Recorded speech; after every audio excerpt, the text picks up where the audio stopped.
Nyinga en Pastor Joseph Agali. Arwaki e chenro mar Pisoko. Pisoko en kama inyalo yude puonj mawuok e muma, kendo inyalo yude tiegruok kawuok e muma, kendo an jawer ibro yudo wende mawuok e muma kamori ei muma. Mora gi muma, puonja muma, kendo tiega gi muma. Arwako. Karombo marwadha noloro aipolo Kademo katung polo ywa. Kawuono e chenro masani wadwaro winjo wach Nyasaye kawuok e Samuel mar 2, 12, 15 nyaka 16. Samuel, 2 Samuel 12 verse 15 up to 16. En sigana ma ing'eyo, to wadwaro mana mondo wapuonjre wach Nyasaye kanyo matin. Adwaro wuoyo kuom sigana mar Daudi kod Nathan. Ung'eyo sigana no maber. Mawacho kama, Nathan nodok dalane kano senyiso Daudi wach, weche mane no ore mondo gi Nyasaye mondo dhi onyis Daudi. Bang'e Ruoth Nyasaye nomiyo tuo ogoyo nyathi mane chi Uria onyuolo gi Daudi. Mino heore ahinya. Daudi nosayo Nyasaye mondo kik nyathi tho, kendo konindo piny e lowo otieno duto. Akaw mana wes kata kanyo kende nikech sigana ne en sigana mwang'eyo. Wang'eyo kaka Daudi nene otiyo kod loch mane en go, kata position kata teko mane en go marach sana sana e jogo e story ma wadwaro somo sani, kata e sigana mwa somo sani ni. Ung'eyo kaka jolweny nodhi lweny, Daudi nodong' nene kodhi kod jolweny e lweny. Seche ma jidhi lweny, to in jatend lweny, riuri kod jolweny mondo wadhi e lweny kanyachiel.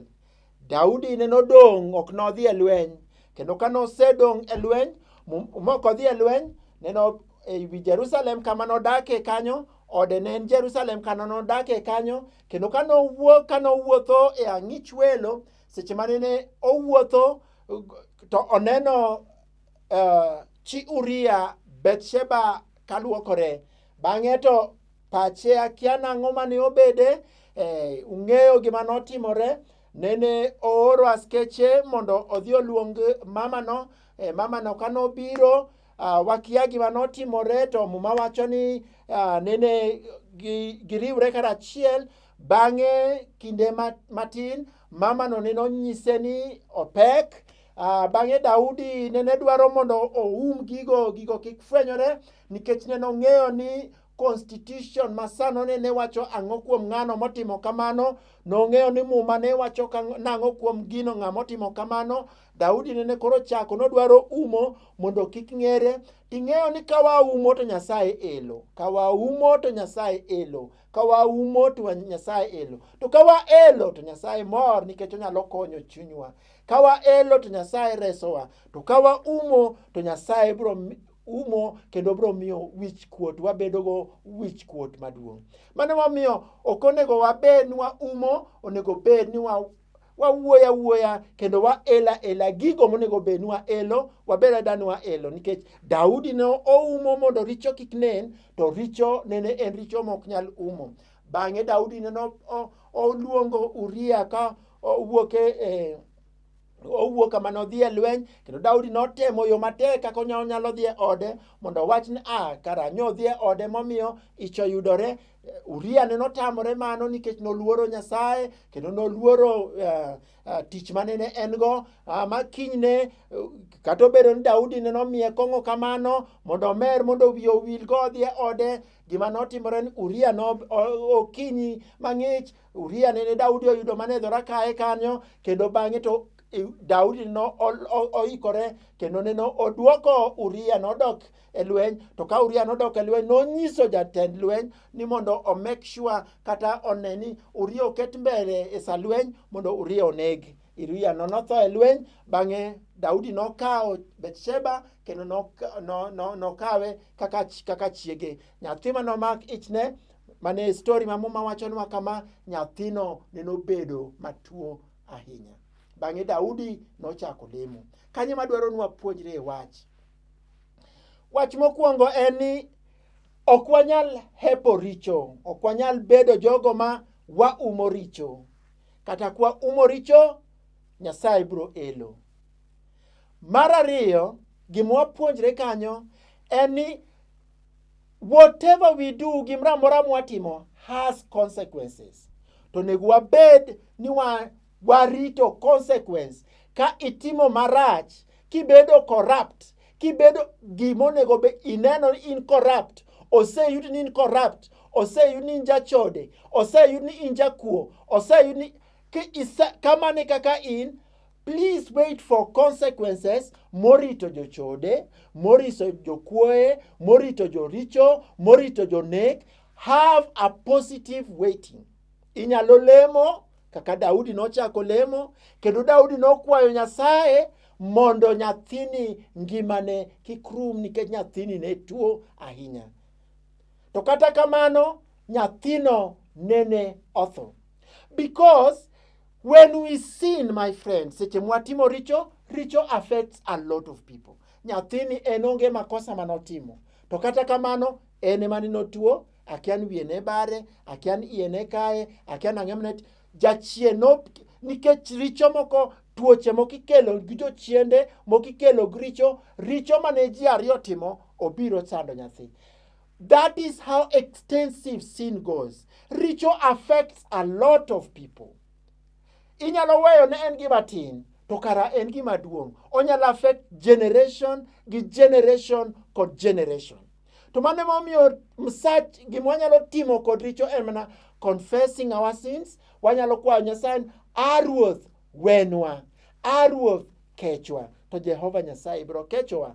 Daudi nochako ywak ni Nyasaye, nochako lamo Nyasaye, kolamo Nyasaye kowacho ni mondo Nyasaye ong'wone, mondo Nyasaye owe nying ngima nyathino. To kata kamano nyathino ne notho. Ne notuonore chiemo, Daudi notuonore chiemo, Daudi notimo. Ing'e seche moko wahero ga squeezing God. Seche moko wadwaro nwa tim Nyasaye otim mana gima wadwaro. Seche moko waweyo Nyasaye en kompyuta ma kawafinya kama to wadiyo adiya kama kawadiyo 7 to 7 wuok, kawadiyo 8 to 8 mawuok, ochal simu. Nyasaye e Nyasaye. Nyasaye e Nyasaye manyalo gik moko duto. Nyasaye e Nyasaye jachwech. Nyasaye eno control gimoro amora. Nyasaye eno tieko. Nyasaye onyalo tieko kan moro. E Nyasaye manyalo pidho kan moro. E Nyasaye manyalo miyo kan moro kata kama ni nowach no orumo. Ineno ka Nyasaye chungo kendo bedo motegno. Kata ng'ano manene jopiny nowacho ni ento kare oserumo. Yudo ka Nyasaye ting'o malo, kendo Nyasaye bet kodgi e kinde ka kinde. Mane gima Daudi noyudo, mane siri ma Daudi noyudo, kane oyudo ochako ywak kamano, to noywak kotuonore chiemo, bang'e kononyise nyathi osetho. Muma wacho nene ochiew, kendo nochako chiemo, kendo nochako bang'e ji nobuok. To ma ai lemo, ma ai ikichori, ma ai okichiem, ma ai in gi kuyo seche ma nyathi tuo. Ang'o momiyo ka nyathi otho to koro ngimani koro ok en gi kuyo kaka en tiecha. Daudi nowacho ang'eyo kamodhiye, nikech kamodhiye kae ok anyal bedo kode, to kamodhiye to wabiro bedo kode. Mano e ngima ma nyaka chieng' ma jogo moyie nigo. Sin has got consequences. To kata wang'eyo ni msara mar richo en tho, Jehova Nyasaye to kecho joge. Ung'eyo maber ni bang' mano Nyasaye no ogwedho Solomon manene en nyathi Daudi kod Bathsheba. Kendo en mane nokawo ka Daudi, kendo e kinde manene en gi loch, Jehova Nyasaye norito pinyno. Sin has consequences. Nyasaye mondo gwedhu. Kawabedo gimonyak wang'e, walu kaka Daudi notimo. Let us be positive. Wabed jogo ma kawaseketho, seche michwadi nikech keth mitimo, accept kendo yie mondo ikal e tembe kod chandruok mikale kuom gigo mitimo. Inyalo kwayo Nyasaye mondo ng'woni, to kapo Nyasaye ok ong'wononi, owacho ni kale tembego, kala tembego, kala gigo, Jehova Nyasaye biro lochoni. Erokamano.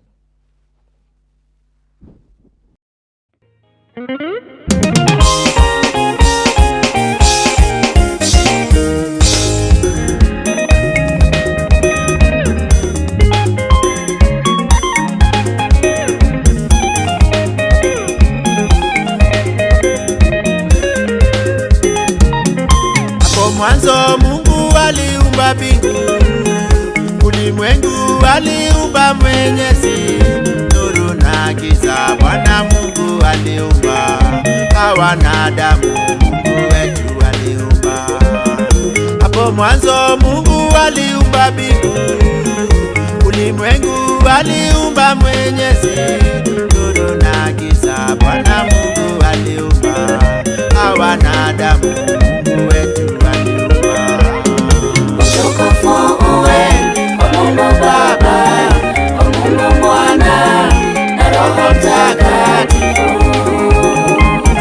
Utatu Mtakatifu ni wa uzima, ni wa uwezo, ni mwenyezi yote. Utukufu uwe kwa Mungu Baba, kwa Mungu Mwana na Roho Mtakatifu. Utatu Mtakatifu ni wa uzima, ni wa uwezo, ni mwenyezi yote.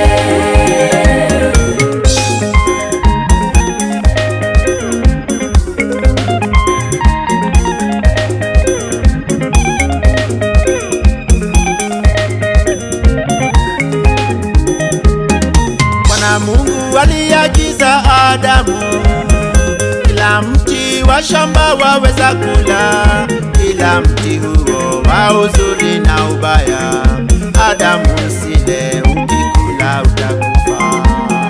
Bwana Mungu aliagiza Adamu, kila mti wa shamba waweza kula, kila mti huo wa uzuri na ubaya, Adamu usile, ukikula utakufa. Utukufu uwe kwa Mungu Baba, kwa Mungu Mwana na Roho Mtakatifu. Utatu Mtakatifu ni wa uzima, ni wa uwezo, ni mwenyezi yote. Utukufu uwe kwa Mungu Baba, kwa Mungu Mwana na Roho Mtakatifu.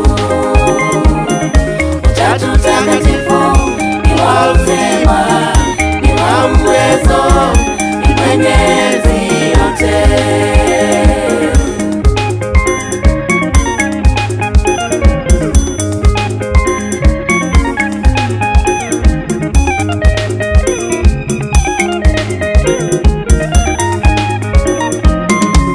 Adamu na Hawa walimwasi Mungu, na kifo tukapata ulimwengu. Mungu Baba wetu akatuma Yesu Kristo, utukufu kwake uwe kwake milele.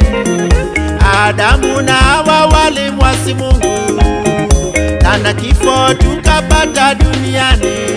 Mungu Baba wetu akatuma Yesu Kristo, utukufu kwake uwe kwake milele.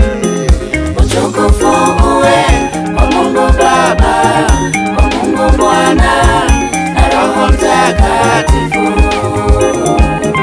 Utatu Mtakatifu ni wa uzima, ni wa uwezo, ni mwenyezi yote.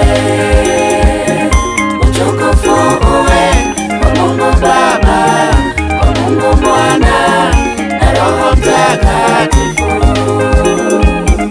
Utatu Mtakatifu ni wa uzima, ni wa uwezo, ni mwenyezi yote.